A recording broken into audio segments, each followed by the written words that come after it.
How to solve this? Okay, number 1, what is 20% of 80? Okay? Pagka ganito ang ating given, dalawa yung 0, i-multiply mo na lang yon. 2 times 8, that is 16. Okay, therefore the answer is 16.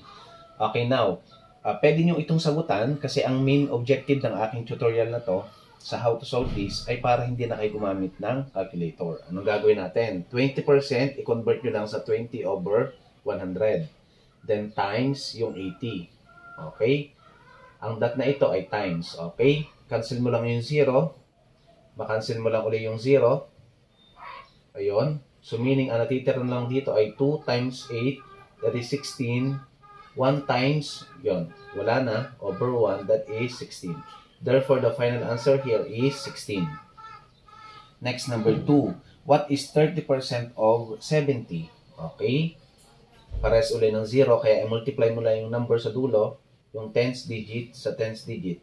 3 times 7, which is 21. Gawin uli natin sa proper solution. 30% converted sa 30 over 100. Laging over 100 tayo, then times 70. Okay, cancel lang uli natin ang 0 dito. Cancel uli ang 0, over 1. Okay, 3 times 7, 21 over 1, that is 21. Okay, next.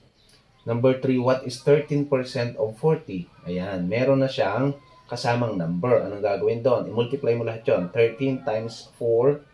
Ang sagot dyan ay 12, 4, 52. Okay, so meaning, ang sagot dyan ay 52.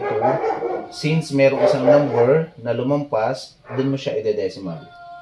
Okay, 5.2 ang sagot. 5.2. Okay, so meaning, paano naman yung gawin? 13 over 100 times 40. Cancel ang isang 0. Ayan. 13 times 4, that is 52. Divide by 10. Ayun, may isang 0. Kaya, pag dinivide mo yon, magiging 52 isang decimal. Ayun. Okay, therefore, the final answer here is 5.2. Okay, sagutan nyo naman ang given number 4. Pakilagay lang po sa comment section.